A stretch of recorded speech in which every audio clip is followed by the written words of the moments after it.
دقل بريس هيرش بالاني شربا كاري سياسي لكن دقل مي بريس بالاني دماتا باشبه ايدي درنجام هيرشين اسرائيل بسر ايران دست بكرن كاربدان امريكا هنا ترام دي بيجام هيداري به هيرش بوينه لي ما پشتوانی نکریه دوی ایواری داخوانی ترامپا بگود ممکنه اگر که پیزه هیرشین اسرائیل دست بکن پشتی چند مجبران هیرشان دست بکر که وقتا گل او یک شم بیجی امریکا ده بیجه ام پابندین جوینین خود گل ایران سباراتی پرسا اتمی دوان پیش هاتن دجهب دو چاد بینی گل زۆر سپاس لەو کاتێ ئێوەش باشتر دەربەپێی ئەوەی کە تاکو ئێستا لە ئەمریکایەکان دەیبینین ئەوەی ئەمریکایەکان بۆ کۆبوونەوەی ڕۆژی یەکشەمبە هێشتا پایبەندن و زۆرێک لە خوێندنەوەکان ئاوایە کە ڕەنگە ئەمریکایەکان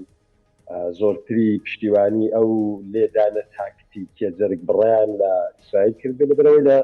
مێزی مزاکرەدا و شاوەڕوانی کە لە ئێرانیەکانیان هەیە شاوەڕوانیانە وەدی بێن بۆیە ئەوەی کە ئەمریکایەکان ئاگادار بوون دیارەکە ئەمریکایەکان ئاگادار بوون بەڵام ئەوەی کە ڕۆژی یەکشەمبە ئەمریکایەکان بەشدار دەبن هەتا دیاریان کردووە کە کافیش لە کۆبوونەوەکەدا بەشدار بن بەڵام ئەوە دەمێنێتەوە زۆرتر بزانین ئێرانیەکان بەشدار دەبن ئێرانیەکان لە دوای ئەو لێدانە جەرگڕا لێیان دراوە و یەکێک لە بڵندترین لەشکریەکانی ئێرانیش کوێتی کە تۆڵە لە ئەمریکاش دەکەینەوە لە ئیسرائیلیش دەکەینەوە هەردوو لاش ولی کاک هێرش میوانێکم هەبوو پێشتر ئەویش هەر لەکەنەدا بۆ سەرنجی لەسەر ئەوە بوو کە ئەو هێرشانەی بۆ سەر ئێران بە تایبەتی بۆ سەر پێگە سەربازیەکان وەکو وەرەقەیەکی فشارە لە دژی ئیران بۆیە ئیران ناچار بکرێت پابەندی ڕێکەوتنەکە بێ لەگەڵ ئەمریکا یەک شەمە لە ڕوانینی ئەمریکایەکانەوە لەسەرێک هەتاک و ئێرەی ئەگەر لە بیریشت بە دەورەکانی پێشووتریش و ڕوبەڕووبوونەوەکانی ئیسرائیل لە زمانی ئیدارەی بایدنیشدا ئەمریکایەکان استراتیژیەکان هەرەوە بوو پشتیوانی لە ئیسرائیلەکان بکەن نێڵن نتاقی شەڕەکە یا چوارچێوەی شەڕەکە زیاتر لەوە دێت کە چاوەڕوان دەکرێت کۆکرێتەوە چون ئەمریکایەکان مەیلیان بە شەڕێکی بکە لە ناوچەکە نییە بەڵام لەوێژ هەر هەوڵەکانەوە بوو لە بەرگری لەگەڵ ئیسرائیل بوون لە هێرش دەستی ئیسرائیلەکانیان کردەوە بەڵام مەبەستەکانەوە بوو کە ئێرانیەکان بێن لەسەر ئەو ئەقڵە کە لەسەر مێزدانیشەوە کێشەی ئۆتۆمیەکەی لانی کەمەکەی لەو قۆناغەدا هەلکە ئێستش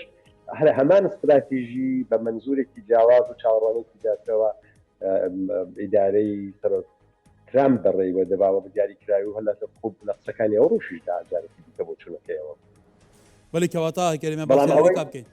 قسەی کە ئەو دۆستی پێشتر کردوێتی بە نظری منیش دروستە بەڵام نیەتی ئیسرائیلەکان لە ڕاستە لە لێدانەکەدا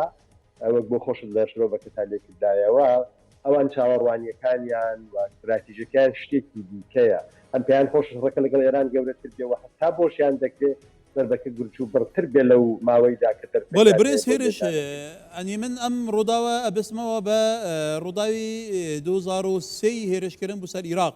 بەبوونی ئەوە کە ئەوانیش چێکی کوژیان هەبووە بەڵام دواتر ئەڵێن ئاساواری چێکێکەشتە دوزراوەتەوە کەواتە پێتوانیە ئەمە بخۆی بیانوویەکە بۆی مەبەستێکی گەورەتر لە پێش هێرشەکان بۆ سەر ئیرانەوەیە لەوانەیە مەبەست بوو نمونای کرد مەبەستی ئیسرائیل لە ئەمریکا گواردنی سیستەمی سیاسیەکەی بێ شێوازی تەعاملەکەی بێ هەتاکو ئێستا نە ئیسرائیلەکان و نە ئەمریکایەکان قسەیان لە گۆڕینی حکوومەت دەوڵەتی ئێران ینی حاکمیەتی ئێران کردووە ڕژیمی سیستەمی سیاسی ئێران قسەیان لەسەرەوە نەکردووە و جیاوازیەکەی ئەو لێدانەی ئێستا ڕەنگە لە ڕووی نظامیەوە زۆر بەچەکی زۆر پێشکەوتوتریش لێدانە پێست لە ئێران دەکرێت بکرێت بە شێوەیەکی جۆراوزۆر لە خوێندنەوەی سپایدا خوێندنەوەی جۆراوزۆر بۆلایەنە نظامیەکەی بکەین بەڵام منزور لە شەڕەکە شاڵی ساڵی 2023 ڕوخاندنی حکوومەتی عێراق بوو و بە دیاریکراوی ڕایان گاردکردی ڕوخێنن بەڵام لە ئەو جارەدا ئێستا هەتاکو ئێستا نەنیەتی حکوومەتی ئەو ئیدارەی ئەمریکایە ئەوەیە یعنی بەڕاگەیاندراوە تا پێستاوی نەکردووە بەڵام لە حکوومەتی ئیسرائیلی شەرواوەی نەکردووە بەڵێ لەوانەیە بەڕێز هێرش ئەزانی سیاسەت دوو ڕووی هەیە ئەو ڕێی کە بۆ ڕایگشتی ئاشکرا دەکرێت لەوانە جیاواز بە ئەوەی پشپەر دەبێت لە ئێران دەمێکی ئابروقەیەکی ئابووری دژوار خراوەتە سەر ئێران ڕاوشی ئابووریەکی زۆر پەریشان بووە لە ڕووی کۆمەلگای نێودەوڵەتیە زۆر داخراو بووە لامانکەدا سیستەمی بەرگری ئێران هێرشێکی زۆر کاریگەریان کراوەتە سەر کەواتە ئەم دوو فاکتەیە کە هێزەکان و سیستەمەکان بەردەوام دەبێت بە تایبەتی لە ڕۆژهەڵاتی نەوەڕاست کە ئەم دوو فاکتە لاواز بێ ئیتر ڕەوشێکی تر دێتە پێشەوە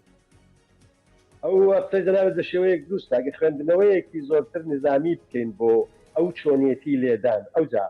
خراپی پێگەی ڕەوایی حکوومەتی ئێران و ئەو هەموو کێشەیە کە لەگەڵی ڕوبەڕوویە